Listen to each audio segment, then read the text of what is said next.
अस्सलाम वालेकुम नाज़रीन, जहांज़ेब अब्बासी एक नए यूट्यूब प्रोग्राम के साथ हाजिर है।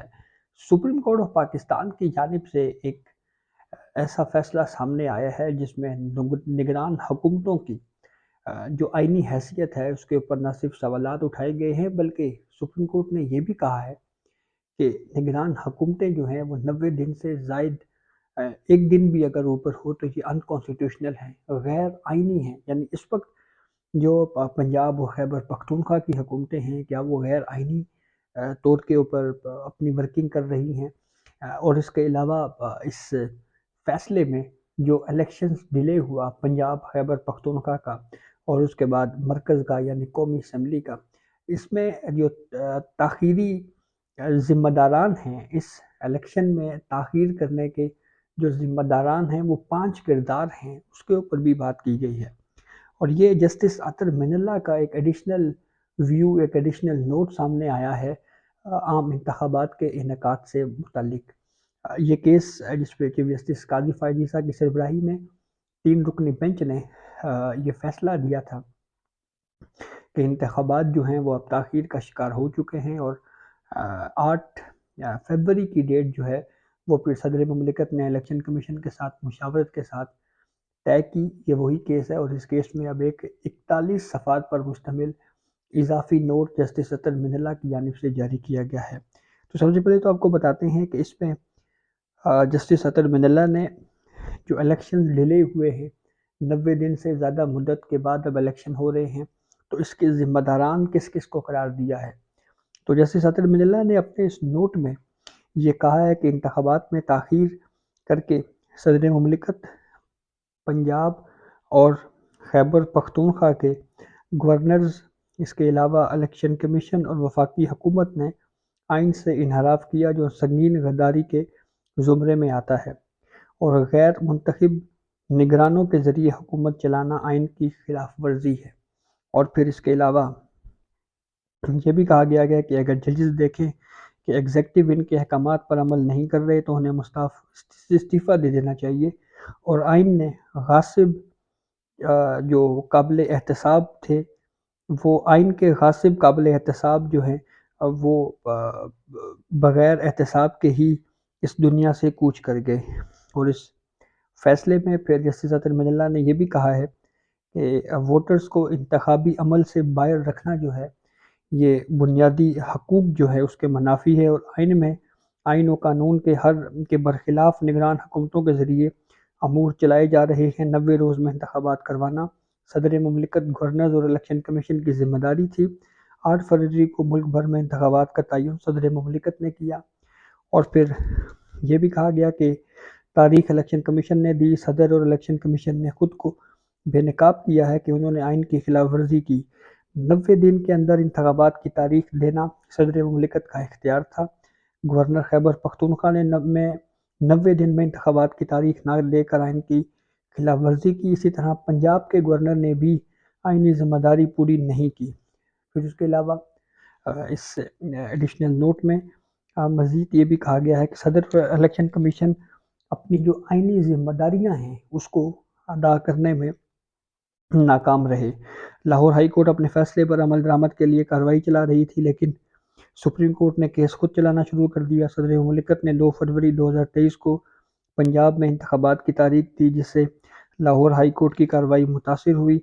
इलेक्शन कमीशन और गवर्नर्स ने बामानी अंदाज में सदर से मुशावरत नहीं की। 4 जजों ने मुतफ़िका नोट में सुप्रीम कोर्ट का इंतखाबात से मुतल्लिक जो असखुद नोटिस था उसको जो है वो मुस्तरद कर दिया था। कौमी असम्बली तहलील होने के बाद सदर ममलिकत ने तारीख देने के बजाय ख़त लिख दिया और सुप्रीम कोर्ट में आम इंतखाबात के इनेकाद के लिए जो दी गई दरख्वास्त है उसे समात के लिए मुकर्रर नहीं किया गया, जिससे आईनी तकाज़े की खिलाफ वर्जी हुई।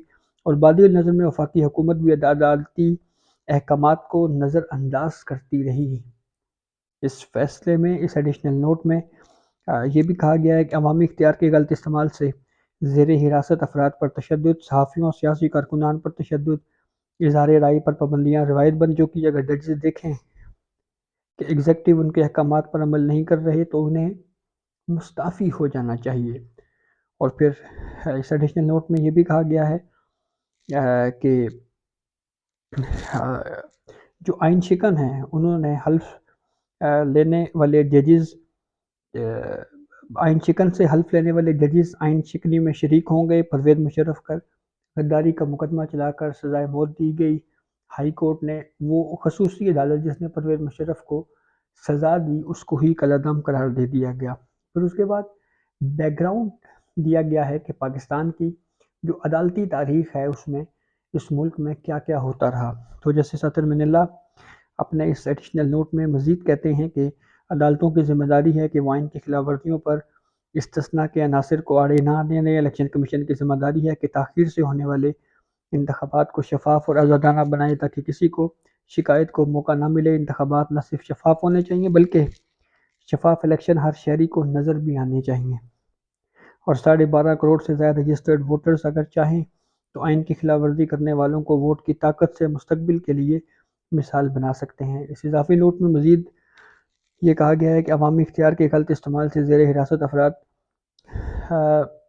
جو ہیں ان کے اوپر تشدد، صحافیوں، سیاسی کارکنوں پر تشدد، اظہار رائے پر پابندیاں روایت بن چکی ہیں، اور ایسے اقدامات سے پورا معاشرہ جو ہے وہ اس کا نشانہ بنتا ہے۔ سپریم کورٹ نے پہلی مرتبہ مولوی تمیز الدین کیس میں نظریہ ضرورت کو زندہ کیا۔ مولوی تمیز الدین کیس میں نظریہ ضرورت زندہ کرنے سے جو ہے وہ آنے والوں کے لیے سپریم کورٹ نے راہ ہموار کی۔ 200 کیس سننے والے ججز نے 1956 میں جو ہے وہ آئین کا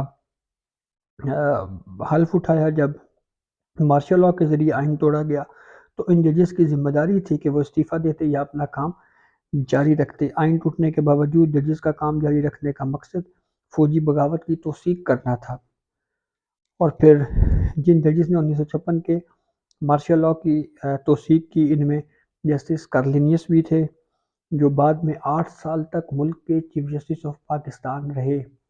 اور پھر اس کے بعد اس میں مزید یہ بھی کہا گیا ہے کہ سابق چیف جسٹس نسیم حسن شاہ نے اپنی یادداشتوں میں جنرل یحییٰ خان کے جاری کردہ پی سی او پر تنقید کی تھی۔ جنرل یحییٰ خان کا قانونی مشیر سابق چیف جسٹس اے آر کارلینیس تھا۔ سقوط ڈھاکہ کے بعد جنرل یحییٰ نے استعفیٰ دیا۔ عاصمہ جیلانی کیس میں سپریم کورٹ نے پی سی او کو غیر قانونی قرار دیا۔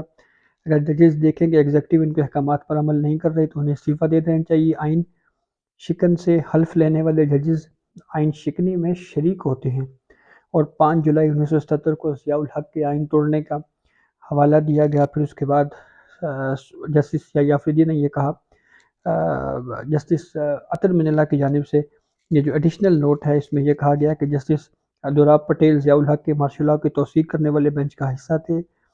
بعد میں انہوں نے اس کے اوپر افسوس کا اظہار کیا۔ 12 نومبر 1999 کا جو پرویز مشرف کا مارشل لاء تھا اس کا بھی حوالہ دیا گیا، اور پھر اس کے بعد جسٹس اطہر من اللہ کہتے ہیں کہ آئین کے غاصب قابل احتساب ہوئے بغیر اس دنیا سے کوچ کر گئے۔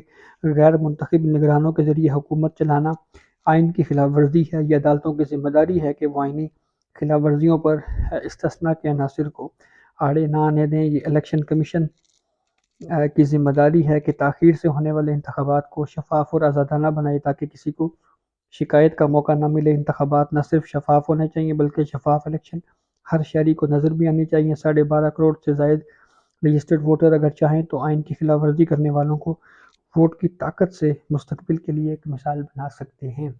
یہ ایک ایڈیشنل نوٹ جو ہے وہ جسٹس اطہر من اللہ کی جانب سے انتخابات کیس میں جاری کیا گیا ہے۔ یہ اب تک کی اپڈیٹ تھی جس سے ہم نے آپ کو آگاہ کیا۔ بہت شکریہ۔